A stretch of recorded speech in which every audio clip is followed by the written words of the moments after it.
Hi, I'm Jeannie Richards, a 25-year resident of Waterford, and I want to thank you all for the opportunity to address you tonight.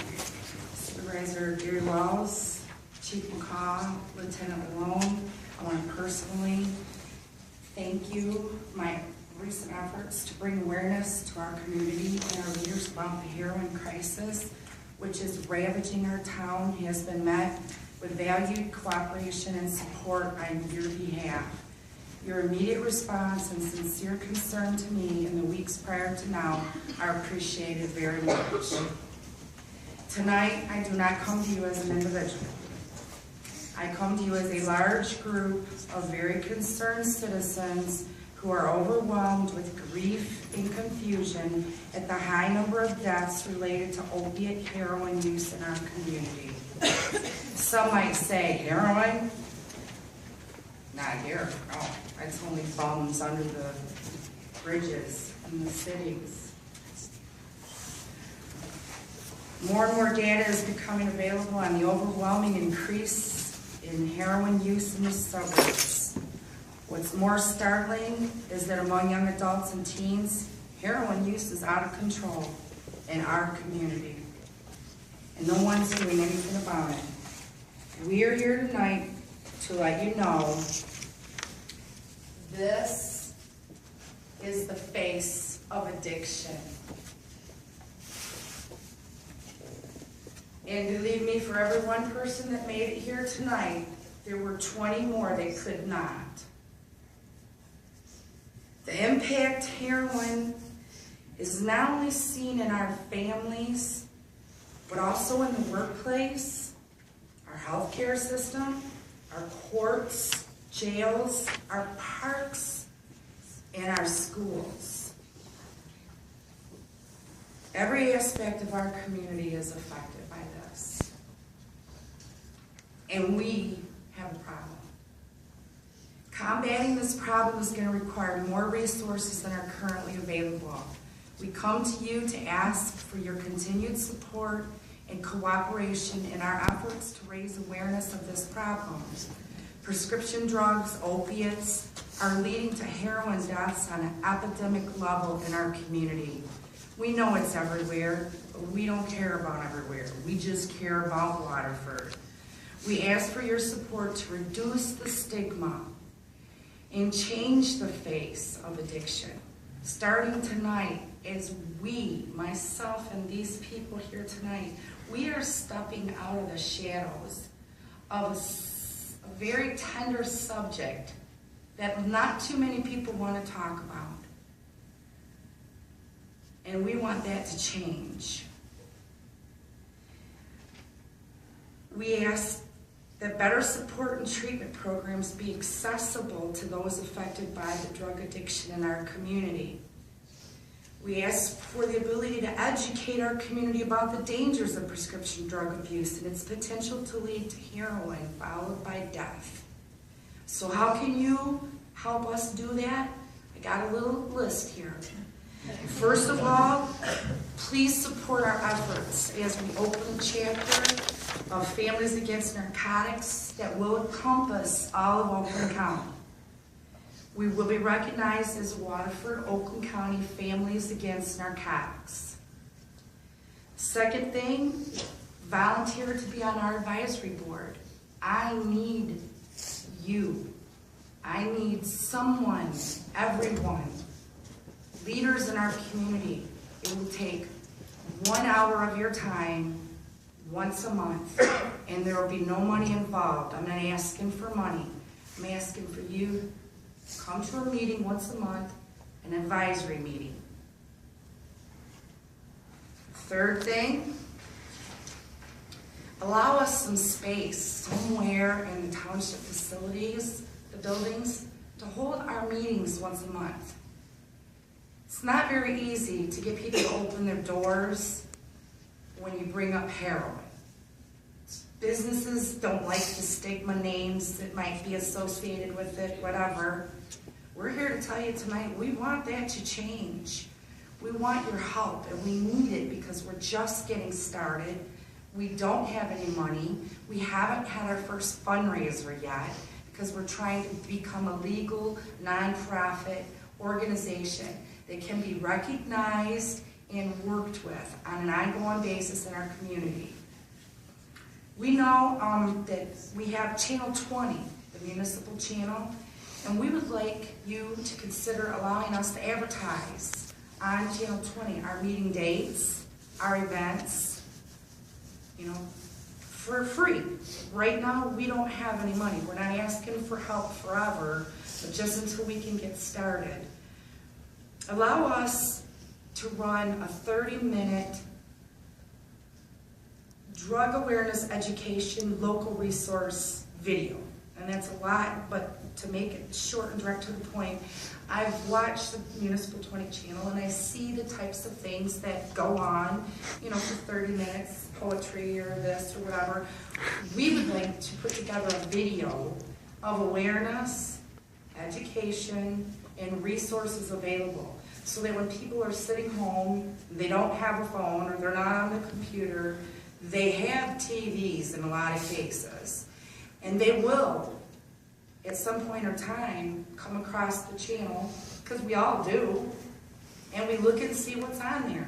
We need to let our community know we recognize the problem. We need help getting that word out there. We know that there's a newsletter.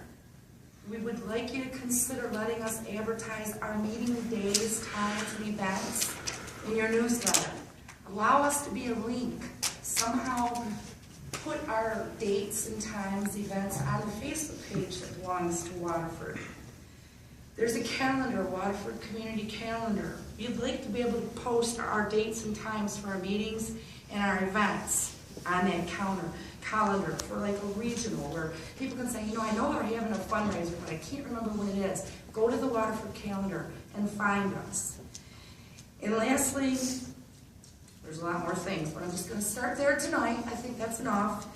We'd like your support in what we hope will ultimately become an annual event in Waterford, an annual drug awareness day or night, something that we can hold here on the campus of the township. We work, my group, others, everyone we work, we bring it together to bring the youth in the community out. I'm thinking maybe at the end of summer, the first part of the year when school starts. Let's start putting more faces to the problems and get more interaction with our leaders. Give us the opportunity to bring the younger kids out and expose them to the anti-drug awareness that is going to go on in this town. And please be a part of it. Ultimately, we need to create a place where residents can easily access the resources that our community has to offer. Otherwise, I truly believe that we're creating a generation of very young addicts in a society where there's very little and not always a lot of help. If we do nothing, nothing is going to change. If we do not act, the drug problem will begin to drain our healthcare system over the next 15 years, but that's down the road. More directly, no one's going to want to buy a house and raise their family in Waterford if this problem continues to go like it's going. Businesses that are here, they're not going to stay. There are going to be very few businesses that are going to be able to sustain the environment once it's going to be taken over by addicts and their insatiable desire to feed their habits. Businesses are going to leave and take their money with them. In my opinion, what's the bottom line? We cannot afford a drug abuse epidemic or crisis, whatever you prefer to call it, in our community. And certainly our social priorities are weakening during this time. We need to start an open war on opiate and heroin abuse in our community. The war needs to be fought with all resources. We're just not approaching you guys. We've already been to the Oakland County Commissioners. We have meetings with the schools. We have things lined up with state officials. We've had cities like Royal Oak, Ferndale, South Lyon, Clarkston, and White Lake get a hold of us and ask us, how do we do what you're doing over there in Waterford? Because we have the same problem here. I'm confident with your cooperation, we can put an end to it. We can at least reduce it. we can put an end to the stigma of people being afraid to talk about it. Take time to consider these requests seriously. I haven't even received a response back from Oakland County's Board of Commissioners yet, and I'm appalled. It's been 2 weeks, and out of 21 people, I haven't got one response yet. So I would say that we don't expect a response tonight. We'll let a lot down, but we would like a response, and the sooner the better. Thank you for taking the time to let us be here tonight.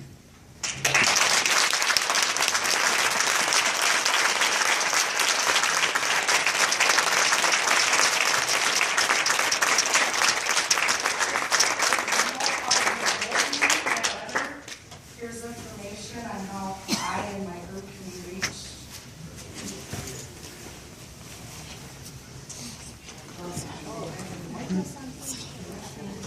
We have 2 volunteers that just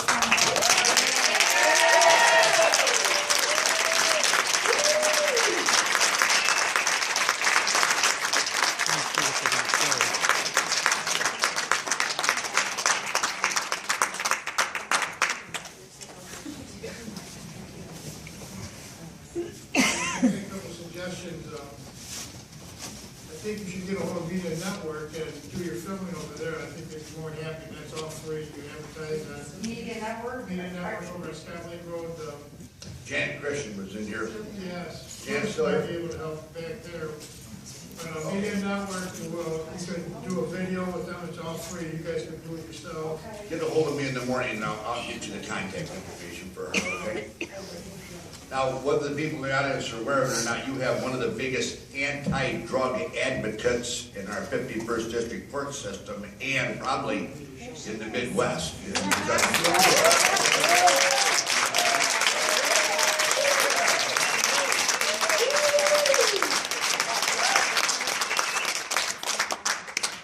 Good evening. Thank you. Jeannie and everybody that's here tonight, okay? I know that sounds ridiculous, but these people have put together something that I haven't been able to do in years. And so for them to take their passion, we saw the same thing with the K2 and the synthetics. By the way, I'm Judge Jody Deborah Switowski, the Waterford District Court. I got married, I got to throw that in there. So, what they're doing is really powerful. Going to their meeting last Thursday night, I want to invite you all to go there. This is a group to be reckoned with. They're joining the Families Against Narcotics organization, which originated out of Macomb County. Fraser was the heroin capital of Michigan for a very long period of time. Judge Linda Davis out of Clinton Township almost lost her daughter, who was an honor roll student, went to college, beautiful, doing it all right, to heroin. She was down to about 75 pounds when she put her into a facility in Florida. We did an opiate forum here in May. We touched some people on that, and we've been working really hard since then. When I say we, I say my partner in all of this, Elizabeth Reeder from Milford Counseling. One of the most, I don't owe them anything, I don't know them, I send people there and they have success. So they have, recovering from opiate addiction is less than a 1% chance of recovery, okay? This is the most intense addictive substance that you can have, more than methamphetamine, you name it, all right? And it's gripping our kids. I wanted to give you some statistics, and I'll try to be brief because God knows I can talk on and on about this, as you all know. Prescription drugs, according to a 2010 National Survey on Drug Use and Health, prescription drugs are the #1 choice to get high among 12 to 13-year-old kids. Think about that. Recent reports suggest that 1 death every 24 minutes is attributed to prescription pills. 1 in 5 teens say that they have taken a prescription drug without having a prescription for it themselves. That's from drugfree.org. So I began to think about these statistics. I began to think even more about these individuals that are here before the court, and I'm reading their stories. There's been papers, articles in the newspaper recently, and so I want to make sure that all of you know what an opiate is, okay? Because it's not just about heroin. And back in the day, when you listen to the old, is it Lou Reed, Gary? songs about the man and, you know, things like that. We're thinking about heroin addicts who are in the gutter, you know? And that's just not it. There are kids. The number one population that is most at risk for opiate addiction are our seniors. Do you know that? Because they're in pain and they need relief. So they go to the doctor, and that's how doctors get graded, right? Do you feel better? Right? What comes next? Our teens and our young 20s. And opiates are Vicodin, hydrocodone, OxyContin, Tramadol, methadone. All right? Don't be confused by these methadone clinics that we have in our community, and they're in every community. Waterford is not unique to this. I'm going to be talking in Birmingham, in Brookfield Hills, Macomb County. You know, we're all over the place. They're all having the same issues. All right? But, so when I go on about this and I talk about these statistics, I wanted to bring it home. So every single week I do sentencings on a couple of different days of the week, okay? So I get a pre-sentence report where I get information about the individuals. And I'm in a pretty unique position where I can compel people to give me information that other people can't get, right? I can put them in jail if they don't tell me the truth, right? So I grabbed 26 pre-sentence investigation reports, all random. Everything from driving while license suspended, to possession of marijuana, to retail frauds, you name it, all right? A couple of alcohol-related offenses in there. Of the 26 pre-sentence investigations, and this was non-scientific, I just grabbed them and started tabulating some statistics. 23 of them have had or have a relationship with marijuana, meaning they're dependent, addicted, or they've tried it, somewhere on that continuum, okay? Most of them were big users of marijuana. 10 of those individuals had a relationship with opiates and marijuana. Of those 10 opiates, you're looking at a continuum from I had a sports injury, I used Vicodin because that's what they gave me, right? And this is where it begins. This is truly where it begins, is the sports injury in most cases. And it took me a long time to get off that. We're looking at Brett Favre. Brett Favre is the perfect example. He's the poster child for prescription painkiller addiction. And we all know about that, right? 10 of 10, opiates plus marijuana. I mean, we're looking at just a rough sample of 40% of the cases that are coming before me have some sort of serious addiction to opiates. Some of them report as much as, I buy prescription pills, take 50 pills a day. 50 pills a day. And do you know what they said? And I almost brought the report with me, but obviously I can't share these names with you. They'd buy more if they could. I do a lot of work with undercover narcotics. I do search warrants in the middle of the night all the time. These guys know I have a big bee in my bonnet about opiates right now, right? Because it's just running rampant through our schools. For example, I had a young girl, 17 years old, that's as early as I can get them. I'm on the board for the Waterford Youth Assistance. We're seeing it in young kids as well. It's in our schools. Oh, by the way, 50% of the people that are presenting before me in court go to school here in Waterford with the opiate addiction, okay? So we're not immune. And I don't say that to say that Waterford schools are bad. Waterford schools are great. Waterford schools are, again, no different than any other school system. The average age of the individuals that I surveyed, 27.8 of the opiate users, all right, before the court. The average age, this is their self-report, at first use, 19. All right, so it's pretty young. The youngest in that group of 10 was 15 years old, all right, reporting first use of this. So, I want to talk to you just a little bit about this. I want to make sure that you understand what opiates are. I want you to understand that we look at these kids that are out here, look at these parents who have lost individuals. Do they look any different than any of our own children? No. Noah was a young man that went to Rochester Adams School. I get emotional, so I apologize. Noah, when he was in 10th grade, had a sports injury related to hockey. He was playing hockey and he blew out his knee. All right? Upper middle class family. His dad was an executive with one of the car companies. He used Vicodin. They gave him Vicodin, okay? He didn't know. His parents don't know. He's using the Vicodin as prescribed. He reported having a tough time getting off the Vicodin what he did eventually, he re-injures the same knee as a senior.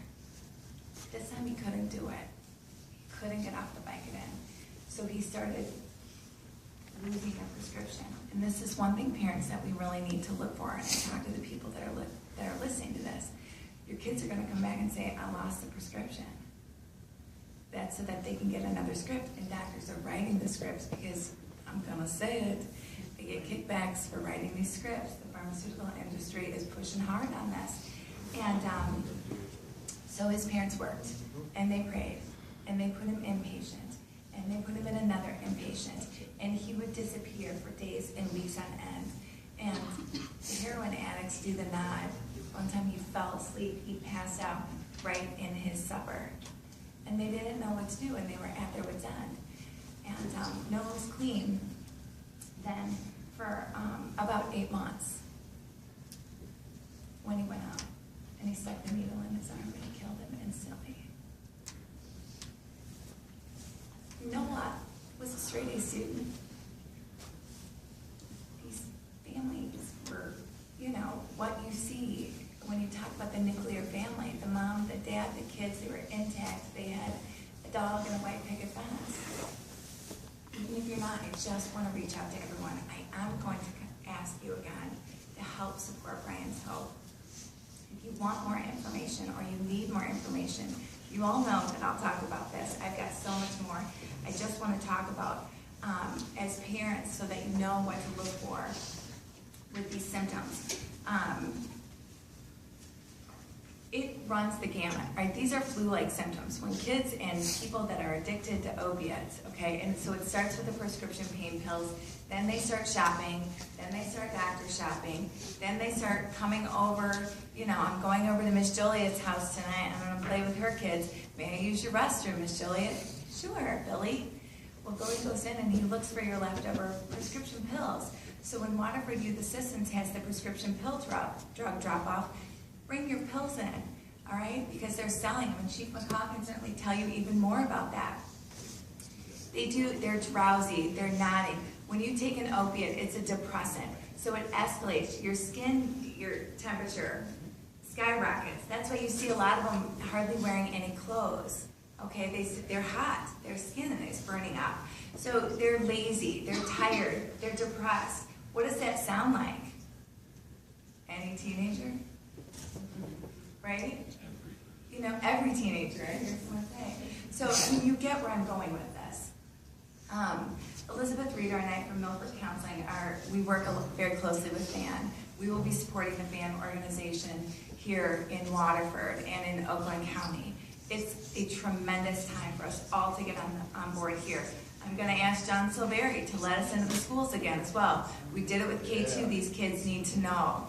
Education is much better than not knowing. Don't just take the pill, Billy, because you think it's fun. And I use that name, you know, loosely. We're also holding an opiate forum. Brighton Hospital has asked myself and also Elizabeth Reeder from Milford Counseling. We have people coming in from Washington to speak, Washington, D.C., to speak at that forum from the Drug Enforcement Agency. They do a tremendous job. We'll be giving even more medical, pharmacological, legal. I mean, we're going to run the gamut on the information that we're going to give out. And that's January 24th. Anyone can come to this. It's at Oakland Community College in Auburn Hills. They're helping to sponsor this educational session. So, again, I could go on and on and on. Please, I think you get the picture on this. If you ever want to have more information, Lord knows you know how to get a hold of me. Any questions?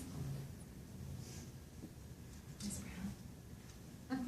I have a question. Youth Assistance and Coalition for Youth, which I know that you're very Yes. involved with. Are there any collaborations that they could do? You know, they really have two very different functions. Youth Assistance Program is actually treating kids.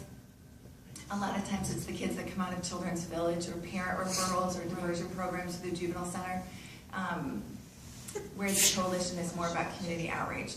The Waterford Coalition for Youth has always helped sponsor our town hall forums that we've done here and help, you know, get the word out on that, you know, through the different school systems and their emails. But you see, they're very different. Yeah. And, you know, the coalition will be, you know, we'll be partnering with them as well. And the Youth Assistance, we're just trying to employ